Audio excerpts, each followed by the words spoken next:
Okay, hello, we are back again for some more Cursed Site. Alright, let's see what happens here. Alright, I paced around outside Mion's room, knowing the festival had already begun. Girls always took their sweet time once they locked those doors. At this rate, by the time Sasa and Mion came out, the festival might be over. So let's see, I wonder if there's going to be anything that happens at the festival here. Our main protagonist here has gotten the permission from the king to take Mion out on the festival. If anything happens to her, basically he said off with your head. Basically, something's good. If anything happens to her, anything, you're gone. Let's hope, hopefully nothing happens, because his neck's on the line. The question is, will Mion really appreciate it that much, really what he's gone through? Because realistically, if anything happens to her, he's the one going to be held responsible. So hopefully she's pretty grateful. I considered knocking, but Sasa had told me no boys allowed, then winked at Mion and closed the door. Come on, Sasa. I almost lost my head begging the king for this opportunity.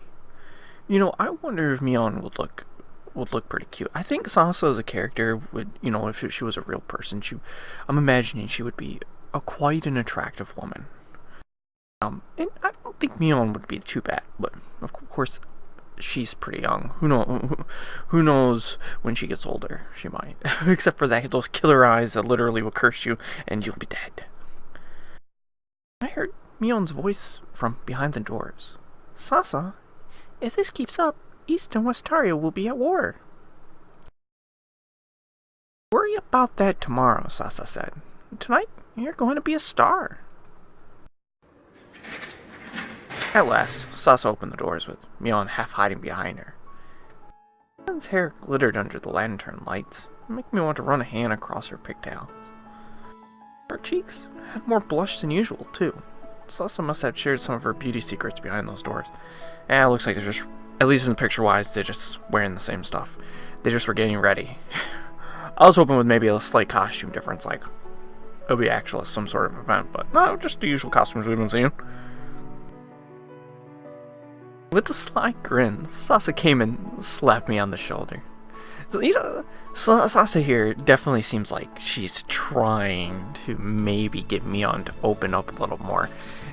And maybe actually something might happen. I think kind of unexpected if anything does. Did you hear makeup as well, guy? Because your face is so red now. Oh, where? Here? Why did I say here? Wear makeup as well. That's actually kind of funny. Are you wearing makeup, guy? Are you wearing makeup? She is such a tease. So I think it's one of the reasons I like her character. Those words made me blush even more. I turned and started walking to hide my face from them. Come on, we're already late. As Sasa followed, she leaned in next to my ear. Please become Mion's knight for the evening. She deserves the time of her life. I turned around and saw Mion standing still outside her room. Sasa waved at her to follow, but Mion barely shuffled an inch. Is it really okay for me to go outside?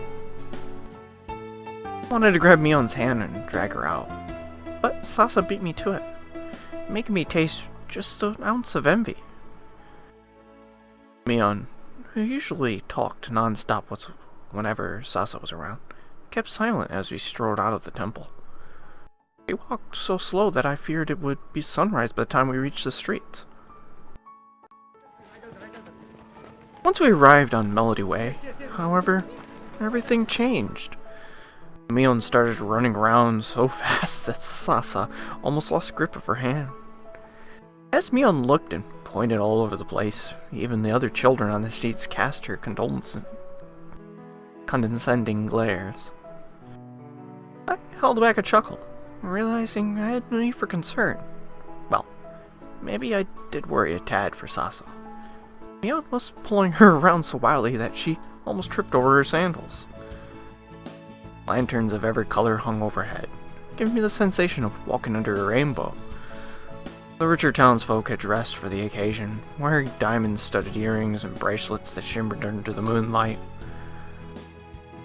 Many of the ladies wore perfume, purging the streets of its usual sweaty smell.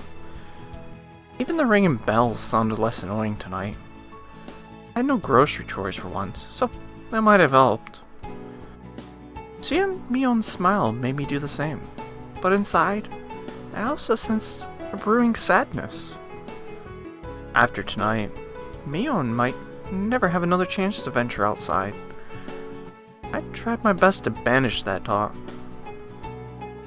Mion pointed at a stall selling wind chimes. Sasa, what are those things? Before Sasa could lean in to look, Mion had already dragged her to another stand. What about these? Those. They're greeting cards, Sasa said, panting from her attempt to keep up.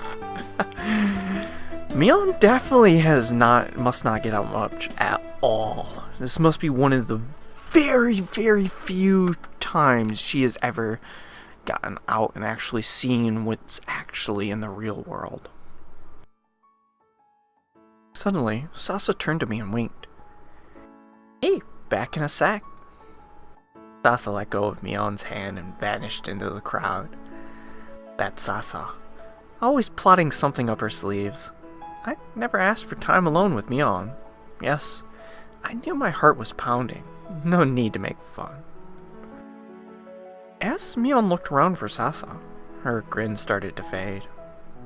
Please, Sasa, stop messing around and get back here already. I squeezed through the crowd and caught up to Mion. Quick, think of something knightly to say.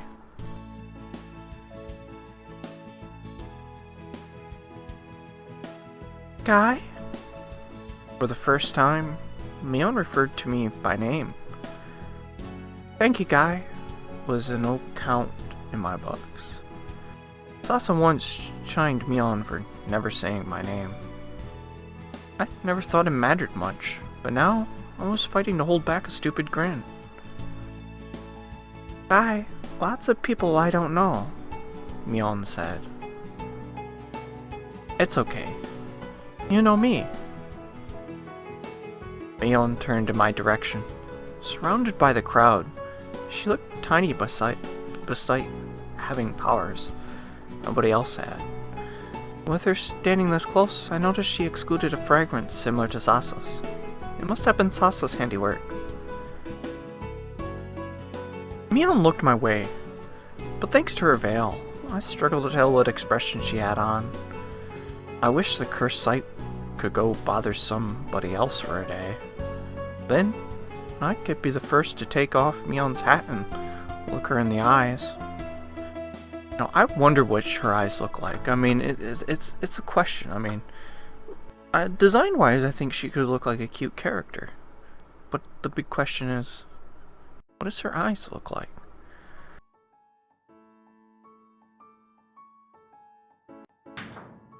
Mion's head gave a sudden jolt. Oh, what the hell? Bleeding. Uh-oh. Someone must have noticed it was her and probably... This isn't good. Guy's life is on the line here. Shit, man. Because if anything happens to her, Mion, Guy's the one whose head's on the line. Hopefully the king doesn't get mad, or at least does not find out about this. It is time to get the hell out of here, in my opinion. Before I even had time to be confused, blood trickled from Mion's forehead and dripped onto her chin. I looked around and spotted a few teenagers with rocks in their hands. That's the girl with the cursed sight, one of them said. I can't believe the king let you out, said another. You're not welcome outside, freak. Another rock came hurling in Mion's directions. I snatched the stone in mid-flight and squeezed it until my palm bled. If these scums wanted to ruin Mion's night, I'd gladly wreck theirs in return.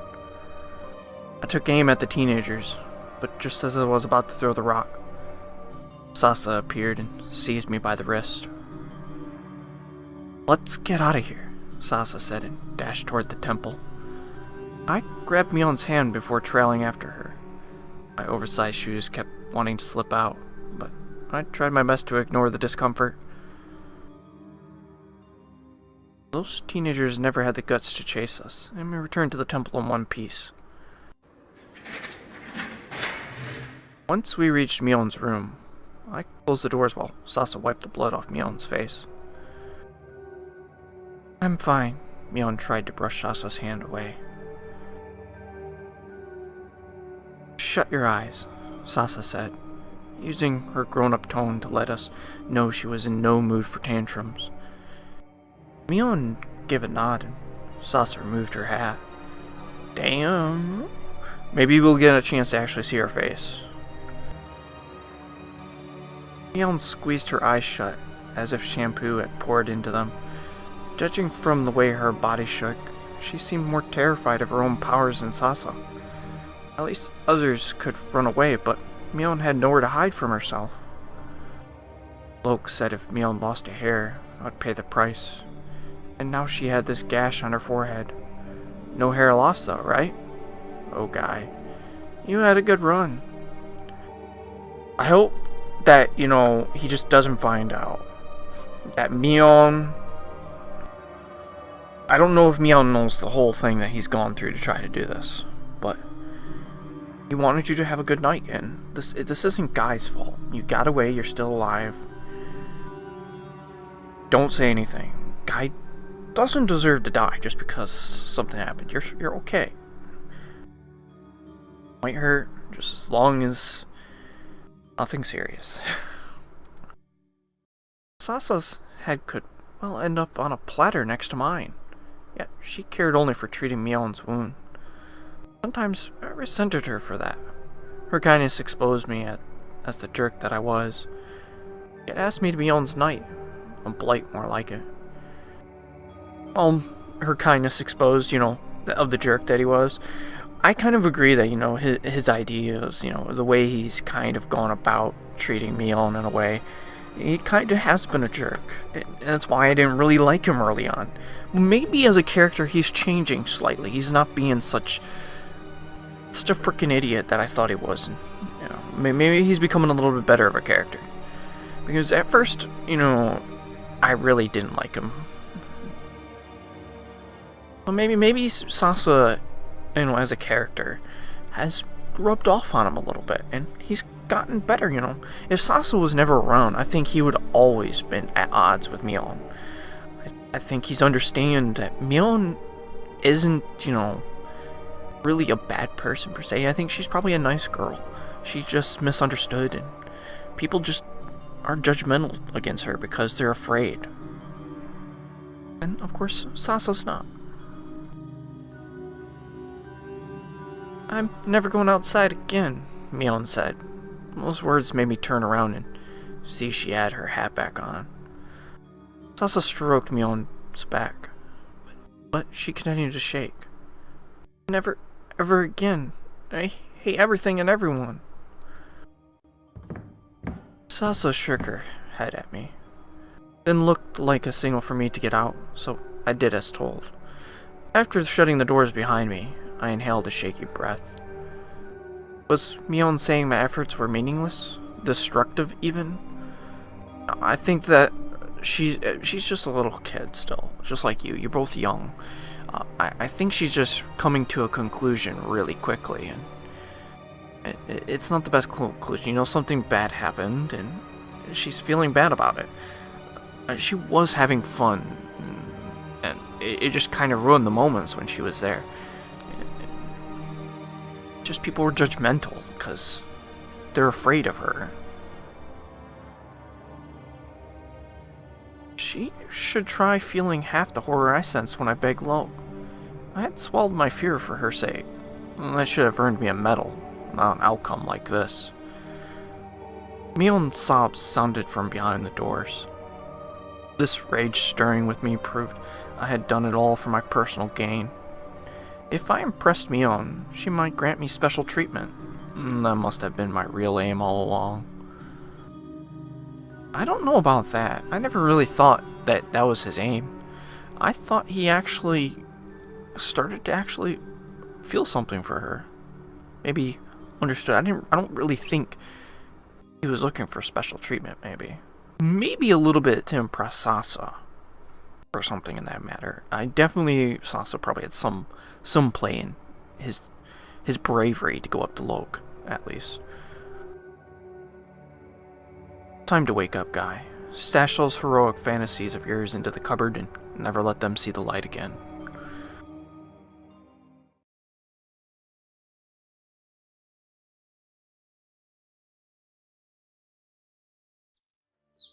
The next day, I skipped breakfast and nibbled on half an apple for lunch. Hard to have an appetite when I knew my death sentence was on the way. Man, you don't know that your death sentence is on the way. You really don't know. You should calm down a little bit, man. I mean, you have no idea if she has said anything or made notion that she's, anything to Locke. I mean, Locke doesn't have eyes and ears everywhere. But you never know. Maybe they were being followed and a guard saw them and knows everything. You never know. Since my arrival at the temple, it was only a matter of time before this day came. I regretted letting Sasa brew hope into my heart. Please, at least let her head stay between her shoulders. The moon now hung under the starry sky. I still heard no news of my beheading. Locke must surely have known about Mion's injury by now. So why? As I sank deep into thought, a hand clasped my shoulder, causing me to almost leap through the temple roof. I spun around to find Sasa standing before me. The beads of sweat on her forehead told me she had just finished performing. Be sure to go and thank Mion, Sasa said, ruffling my hair. Did she want me to say my last words to Mion? Not much point if you asked me. Just drive a spear through my heart and get it over with. I would end up being eaten by maggots either way.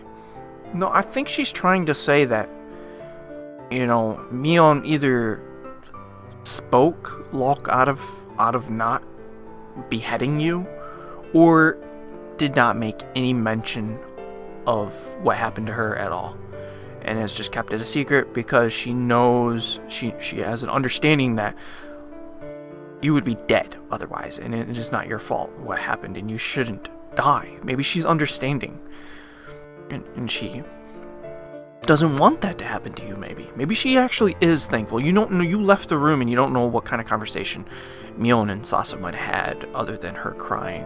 But maybe she got a little better. Sasa was there to comfort her, and they got over it a little bit, and to an understanding that maybe Locke doesn't need to know, and that it's for the best, for everyone's sake. Guy, he doesn't deserve to die. He was just doing it for her sake, and maybe she would enjoy it. Something that he thought that she might have liked, that she wanted. Mion spoke to the king this morning. Sasa rested her hands on my shoulder. She told him she had the time of her life at the festival. Oh? I sensed joy and sadness fighting within my attention. Tears welled before I could choose either one. I wanted to wipe a sleeve across my eyes, but Sasa wanted me to be Mion's knight, and a soldier should never be caught weeping. So she never mentioned that. She mentioned that she had fun, which I think she did. It's just something happened and it ruined her excitement, but I think she's gotten over it maybe. And she's probably used to being hated upon. I mean, it's not the first time. I mean, when you first met her, this woman wanted to freaking kill her. So I think this is not the first time that someone's been angry at her. Sasa, knowing what to do as always, pressed my face into her chest. Her aroma put me at ease, and I closed my eyes until the tears melted away. He is still a kid. After settling down, I eased away from Sasa. I thought Mion said she hated everything and everyone. Sasa stretched my cheeks. People are more complex than you think, Guy. Have fun growing up. With that, she walked off toward the temple gates. I tried to follow her, but she shook her head and pointed at Mion's room. Oh, fine. The thank you thing. As I strode up to Mion's room, I half wished she had gone off on a walk, as I had no idea what I should say to her. For a while I thought our bond had strengthened, but I felt like that rock-throwing incident had unchained everything. Well, I don't think it really did anything between you and her. In my opinion, she never made any notion that she blamed it on you or any of that stuff. I mean, you did get the other rock. You were there. You just didn't see the first rock. You were there for her on the second rock, and you were actually going to fight back. You were there for her. She might have noticed that. I don't think she's blaming it on you. Would blame it on you. I don't think she has hatred for you per se. I think you've, with Sasa there and all that stuff, you guys have, with this little bit of time that you guys known each other, you've kind of grown attached to each other a little bit, maybe. Besides, not to fuss over it, I should just walk in and prepare her bed silently while she ignored my existence. That was the way of our relationship started, and the way it was meant to stay. I stepped into Mion's room and found her sitting on her knees as usual. Her veil made it impossible to tell whether that forehead cut had healed. I doubt it has. I mean, it's only been like a day. I dared not eye her for more than a second, anyway. Being in the same room with her alone made it hard to breathe. As I closed the door, Mion said one word to me. Guy? Hey, I muttered. Unsure how else to respond, her tone revealed no joy or anger. Waited to see if Mion might ask how my day was, like any normal person would. But she did no such thing. Still, as I began washing the windows with my back turned to her, I found myself smiling like an idiot. From that point on, whenever I entered Mion's room, she would say my name. When I helped prepare for rituals without messing up, it would even grace me with a thank you guy. Well, she did it half the time anyway. One afternoon, I walked into Mion's room with another servant, and she addressed only me. That made me feel pretty special. Perhaps only babies would compete over such things, but my head snapped right up. So, call me Baby Guy if you must. After I left the room, I closed my eyes to replay the scene of Mion calling my name and mine alone. Doing so caused me to bump into a patrolling guard, and I apologized profusely in hopes that he would spare my life. But the guard only shook his head, wearing a frown that showed more sympathy than rage. First, Mion softened up, and now the guards as well. Maybe luck would blow me a kiss next time. Wait, no.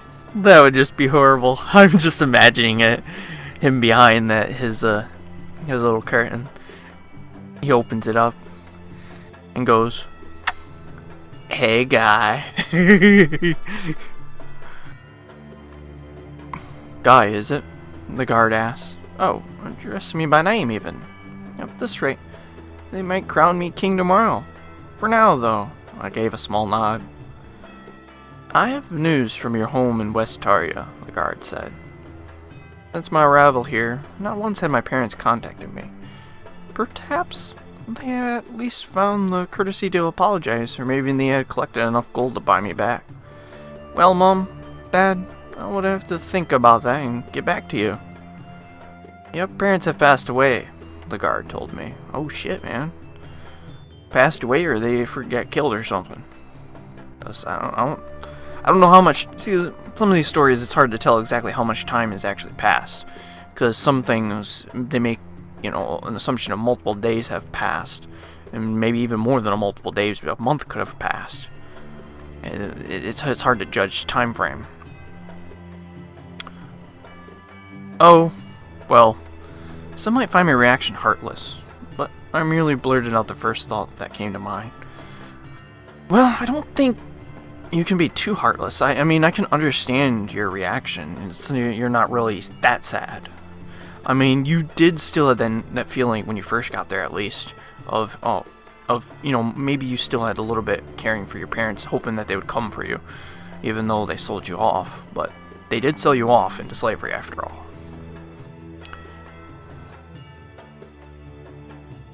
We're unsure what the cause of death is. The guard clamped his hand onto my shoulder, almost dislocating it. Sorry for your loss. Sure, thanks. I said, and the guard trotted off as fast as he could to escape this awkward situation.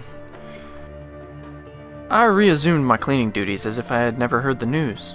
As I worked alongside other servants, I even cracked a few jokes at them. Their raised brows made me realize I had tumbled completely out of character. If they preferred, I could cry and make them all hold my hand. But why must I weep over the very people who had sold away my freedom? If anything, I would call this karma.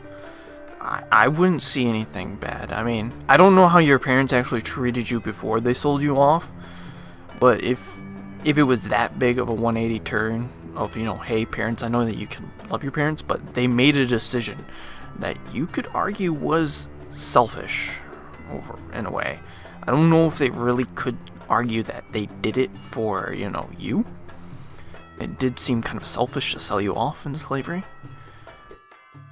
So, I don't really know how to take it. I mean, I can understand totally if he doesn't have much feeling. I wouldn't, put it against him. Sasa's face kept surfacing in my thoughts. She would be the one person I could share my troubles with, but she had no plans to visit today. Forget it. Sasa had always managed to shoulder her own burdens. Determined to grow up as well, I walked into Mion's room without a care in the world. Guy? Hey, the usual exchange. Then I went to gather the blankets for cleaning. Mion and I never, rarely argued as of late. Perhaps I was starting to feel comfortable around her. Even today, however, I just wanted to leave the room as soon as I could. Guy, everything okay? Mion asked. I faced her with a crooked smile, amused by why she would ask such a question. Someone tell her about my parents? Mion pressed me down until I was sitting on the carpet with her. I chuckled at her odd behavior, or maybe I was laughing in a fruitless attempt to distract her from the tears that were streaming down my face. So maybe he does still have a little bit of feelings for his parents. He's not totally heartless. He just didn't know how to, really react to it, because they did, after all, sell him. Maybe he still had that feeling that maybe they would come back for him. Oh, they're hugging. Stupid Mion. The one time when I wanted her to ignore me. She had to be more perceptive than even Sasa. I blamed her for these memories of home that were now flashing through my mind. Thinking back when Mom and Dad said they would sell me to the temple, they shed my share of tears as well, sparing me from having to weep. Why sell me then? Rather than crying, if they had instead exchanged high fives as I got on that rickshaw, I could at least have cursed them with all my heart. Okay, no wonder he still has a little bit, because, they didn't just sell him as if he was nothing. They actually did shed some tears.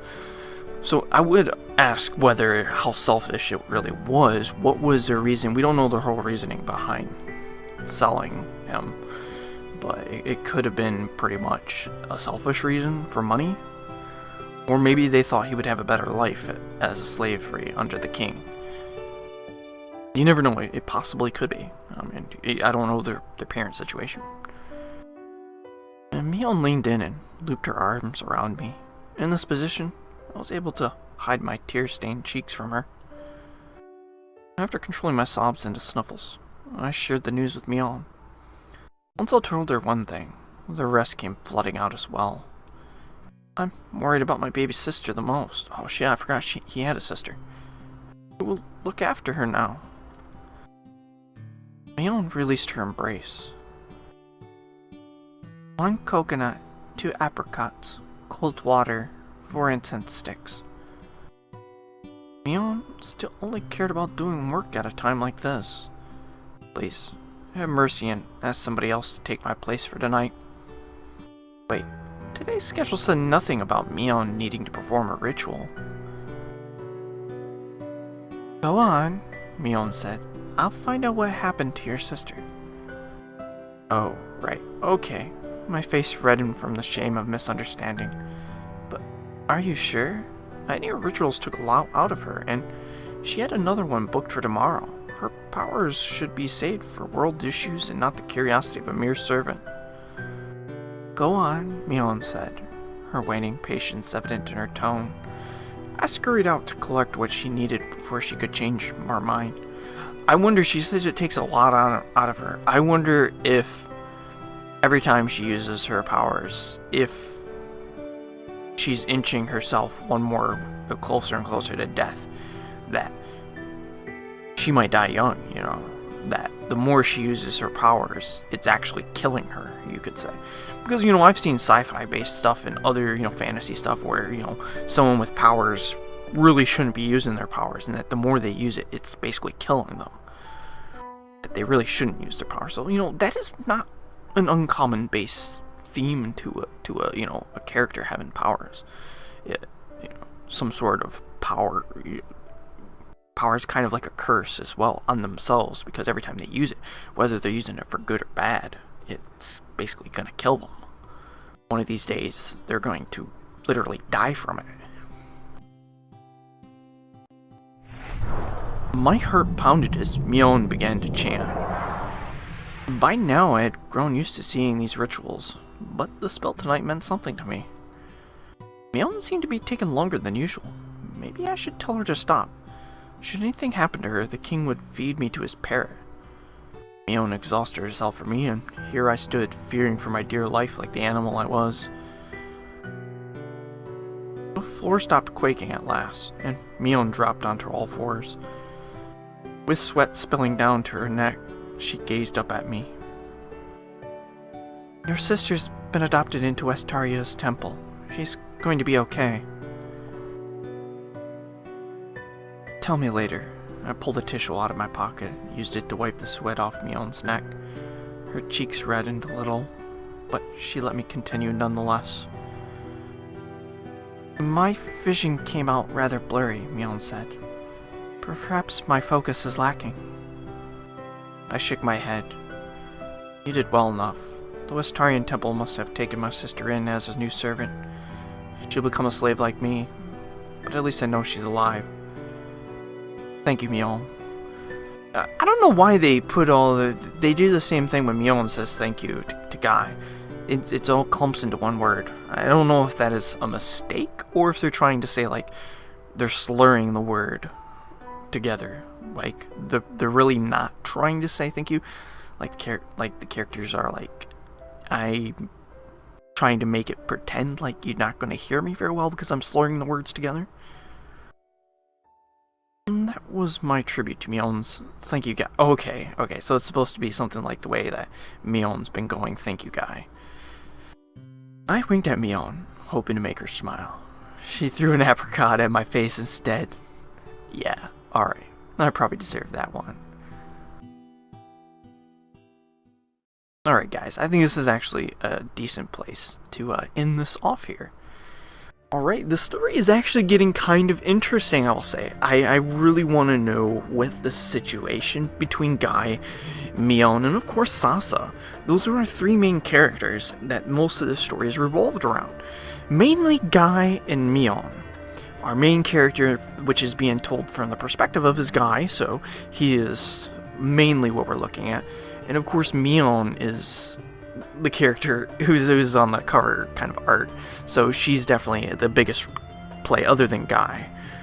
And of course Sasa has a really big role, and I think she's the glue that kind of connects the two, at least beginning wise, that kind of got the two. Otherwise they probably would have never gotten any real character development between those two, because she kind of got the two together in a way. I would like to see what kind of story this actually revolves around. I mean, it does seem like there might be some relationship development, from what I could tell, between Guy and Mion, maybe. But I really wonder if, because she has a cursed sight. If there's also a curse to herself that every time she uses it, she's killing herself. And maybe she might even lose her power, or lose her sight in general, just everything. Maybe she'll be blind. Kind of interested on seeing what the end of this is. Well, guys, I want to thank you for watching this. Feel free to leave a comment in the comment section. If you want to keep up to date on the rest of this series, as well as plenty of other series that I'll be going with, feel free to subscribe. In the description box, I will have a link to this game if you want to check it out yourself, as well as a link to where you can check out more of my stuff. Again, guys, I want to thank you all for watching this, and you all have a great day.